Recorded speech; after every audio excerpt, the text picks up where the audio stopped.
आप सभी का एक बार फिर से बहुत बहुत स्वागत है हमारे YouTube चैनल बिहारी कॉमर्स अड्डा पर। स्टूडेंट्स, हमारे इस चैनल पे 11th-12th से रिलेटेड कॉमर्स के वीडियोस लगातार अपलोड किए जाते हैं।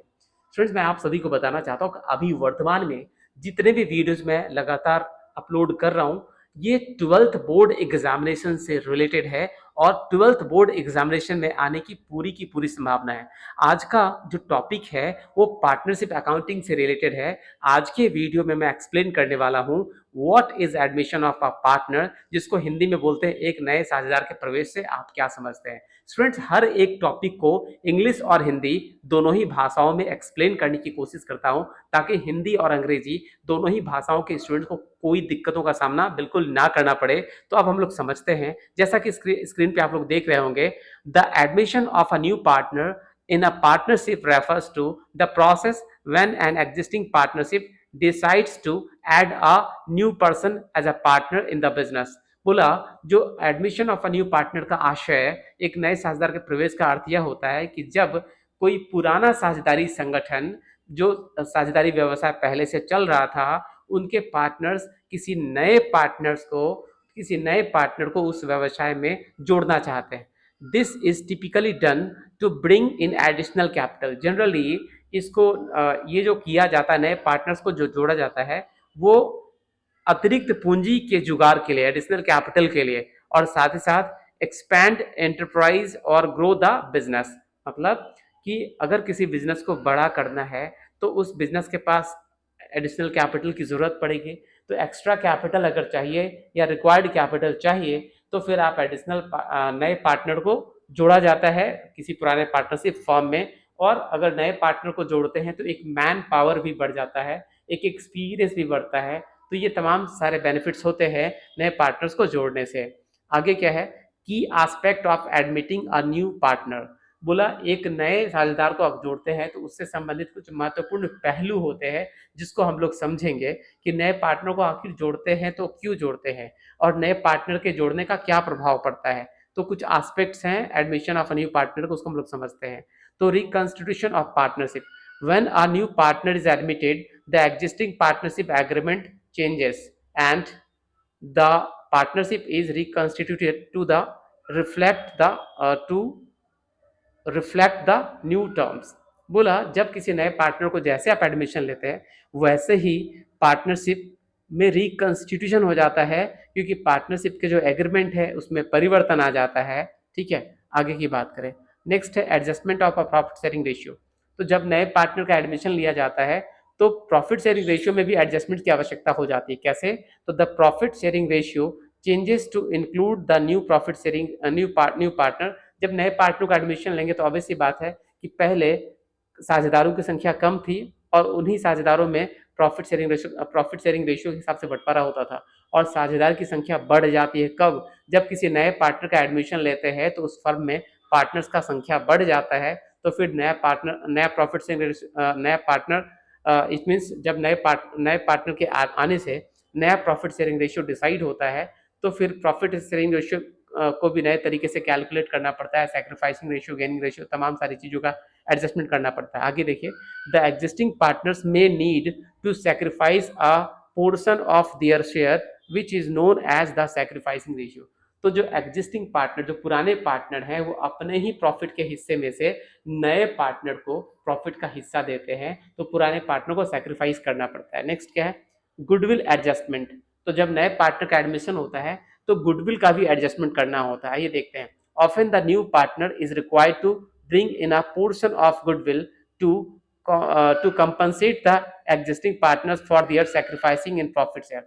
तो जब कोई नया पार्टनर एडमिशन लेता है तो नया पार्टनर को पुराने पार्टनर्स के द्वारा ही प्रॉफिट दिया जाता है। मतलब पुराने पार्टनर अपने हिस्से में से ही प्रॉफिट काट कर नए पार्टनर को देते हैं। मतलब पुराना पार्टनर सैक्रिफाइस करते हैं अपने प्रॉफिट का नए पार्टनर के लिए। तो जिसके कंपनसेशन के रूप में, जिसकी कीमत के रूप में नए पार्टनर को प्रीमियम फॉर गुडविल का हिस्सा लेकर आना होता है। Goodwill is the premium the new partner page for joining a profitable और एस्टैब्लिश्ड बिजनेस।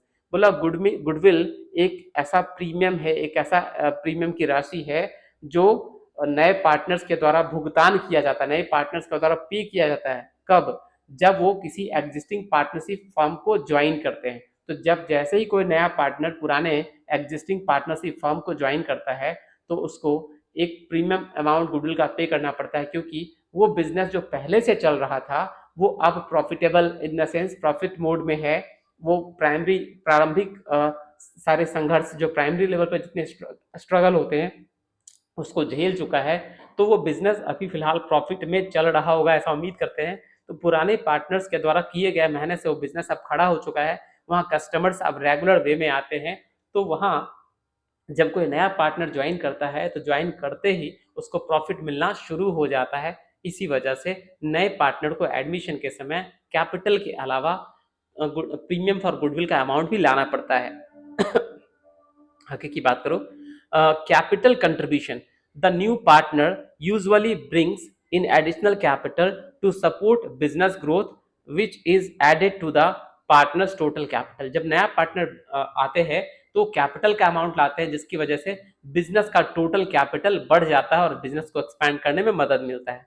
नेक्स्ट क्या है, adjustments in assets and liabilities, sometimes there may be revaluation of assets and liabilities to reflect their current market value, ensuring fairness for both the new and existing partners। बोला कभी कभी क्या होता है कि जब नए पार्टनर्स का एडमिशन होता है तो पुराने पार्टनरशिप फर्म में जितने भी एसेट्स एंड लाइबिलिटीज हैं उनका भी रिवैल्यूएशन करना होता है, और उनकी रिवैल्यूएशन का जो बेनिफिट, उस रिवैल्यूएशन की वजह से जो प्रॉफिट और लॉस होता है उस पर अधिकार किनका होता है, उस पर अधिकार होता है पुराने पार्टनर्स का। तो इसके लिए एक अकाउंट बनाते हैं, रिवैल्यूएशन अकाउंट। चलिए आगे देखते हैं। मैंने कहा था कि हर एक टॉपिक को हिंदी में भी एक्सप्लेन करता हूँ, अभी मैंने सारा कुछ आपको समझा दिया था। तो चलिए आप ये स्क्रीन पर देख सकते हैं, आप इसको आप नोट भी कर सकते हैं, आप जैसा उचित समझें। तो देखिए स्टूडेंट्स, नए साझेदार के प्रवेश से तात्पर्य उस प्रक्रिया से है जब एक मौजूदा साझेदारी में, मतलब एक पुराना साझेदारी बिजनेस चल रहा है उसमें एक नया पार्टनर जोड़ा जाता है। तो फिर से मैं पढ़ दूं, नए साझेदार के प्रवेश से तात्पर्य उस प्रक्रिया से है जब एक मौजूदा साझेदारी में एक नया साझेदार जोड़ा जाता है। यह प्रक्रिया व्यापार को बढ़ाने, पूंजी लाने या विशेषज्ञता में वृद्धि करने के उद्देश्य से की जाती है। तो देखिए बोला, जब अभी हम लोग डिस्कस कर चुके थे कि जब कोई नया पार्टनर बिजनेस में जोड़ा जाता है, पुराने साझेदार किसी पुराने साझेदारी व्यवसाय में किसी नए पार्टनर को जोड़ा जाता है, उसको admission of a new partner कहते हैं या नए साझेदार का प्रवेश कहते हैं। ऐसा किया क्यों जाता है, तो पुराने बिजनेस के कैपिटल को बढ़ाने के लिए और उसके विशेषज्ञता में वृद्धि करने के लिए। बोला विशेषज्ञता का क्या मतलब है, तो जब कोई नया पार्टनर जुड़ता है तो उस नए पार्टनर के पास भी कुछ ना कुछ स्किल होता है, कुछ ना कुछ कुशलता होता है, जिसकी वजह से बिजनेस के स्किल, बिजनेस के स्पेशलाइजेशन, बिजनेस में एक मैन पावर की भी बढ़ोतरी होती है, एक व्यक्ति बढ़ता है। ठीक है, आइए नए साझेदार के प्रवेश के प्रमुख पहलू। अगर नया साझेदार जुड़ता है तो उसके क्या रिफ्लेक्शन है, क्या पहलू हैं, क्या पक्ष है, उसको भी हम लोग समझते हैं।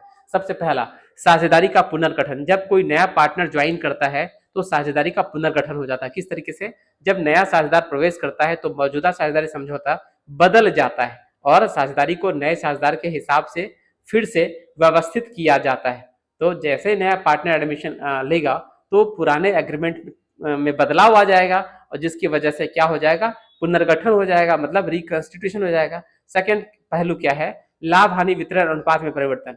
ऑब्वियस सी बात है, जब कोई नया पार्टनर आएगा तो प्रॉफिट लॉस के रेशियो में तो बदलाव होगा ही होगा। चलिए समझते हैं। नए साझेदार के प्रवेश के कारण मौजूदा साझेदारों का लाभ वितरण अनुपात बदल जाता है। इस बदलाव को पूरा करने के लिए मौजूदा साझेदारों को अपने लाभ के हिस्से का एक हिस्सा छोड़ना पड़ता है, जिसे त्याग अनुपात कहा जाता है। तो अभी हम लोगों ने पहले भी समझा था कि जब नया पार्टनर एडमिशन लेता है तो नए पार्टनर्स को जो भी प्रॉफिट का हिस्सा मिलता है वो प्रॉफिट का हिस्सा पुराने साझेदारों के द्वारा अपने प्रॉफिट में से ही देना पड़ता है, जिसको हम लोग कहते हैं कि पुराने साझेदार नए पार्टनर्स के लिए अपने प्रॉफिट में से त्याग करते हैं।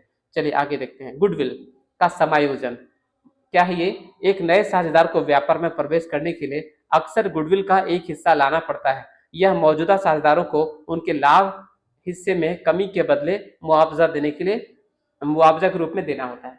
तो अभी हम लोग पहले भी डिस्कस कर चुके थे, क्या डिस्कस कर चुके थे कि जब कोई नया पार्टनर बिजनेस में आता है तो उस नए पार्टनर को पुराने पार्टनर्स के द्वारा प्रॉफिट का हिस्सा दिया जाता है। मतलब पुराने पार्टनर नए पार्टनर के लिए अपने प्रॉफिट्स में से सैक्रिफाइस करते हैं।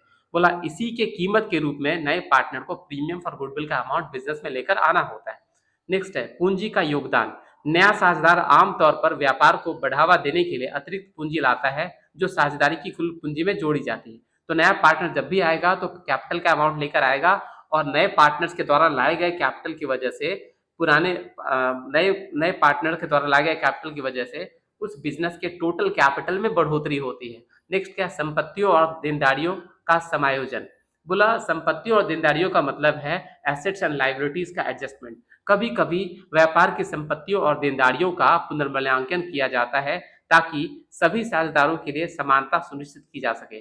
मतलब ये कि जो बिजनेस में पहले से एसेट्स एंड लायबिलिटीज हैं तो at the time of admission जो कि उस वक्त पुनर्गठन हो रहा है तो उस कंडीशन में कभी कभी क्या होता है कि रीवैल्यूएशन का निर्णय लिया जाता है। साझेदारी व्यवसाय के संपत्तियों और दायित्वों का पुनर्मूल्यांकन किया जाता है, रिवैल्यूएशन किया जाता है, जिसके लिए एक अकाउंट बनाते हैं जिसको रिवैल्यूएशन अकाउंट कहते हैं। और एसेट्स एंड लायबिलिटीज के रिवैल्यूएशन के प्रॉफिट और लॉस का जिम्मेदार पुराने साझेदार होते हैं। अगर रिवैल्यूएशन में प्रॉफिट हुआ तो प्रॉफिट पुराने साझेदार के पूंजियों को बढ़ाएगा और अगर रिवैल्यूएशन में लॉस हुआ तो उस लॉस की वजह से पुराने पार्टनर्स का कैपिटल डिक्रीज करेगा। और इसमें कुछ और भी एडजस्टमेंट्स होते हैं, वो पार्टनरशिप के एग्रीमेंट टर्म्स एंड कंडीशन पर तय होता है कि कैसे कैसे एडजस्टमेंट्स होंगे। अकाउंटिंग किस प्रकार होगा ये भी पार्टनरशिप में पहले से एग्रीमेंट में तय रहता है। पार्टनरशिप डीड में लिखा होता है कि नए पार्टनर्स के आने के बाद अकाउंटिंग ट्रीटमेंट किस प्रकार होगा। स्टूडेंट्स, मुझे इस बात का पूरा भरोसा है कि आप सभी को मेरा यह प्रयास अच्छा लग रहा होगा और अगर आप सभी को मेरा यह प्रयास अच्छा लग रहा हो तो प्लीज़ आप हमारे इस चैनल को जल्दी से जल्दी सब्सक्राइब कीजिए और ज़्यादा से ज़्यादा दोस्तों तक शेयर करिए ताकि अधिक से अधिक लोगों को इन सारे वीडियोस का बेनिफिट मिल सके। स्टूडेंट्स, आप सभी का बहुत बहुत धन्यवाद। जय माता दी, all the best, thank you very much.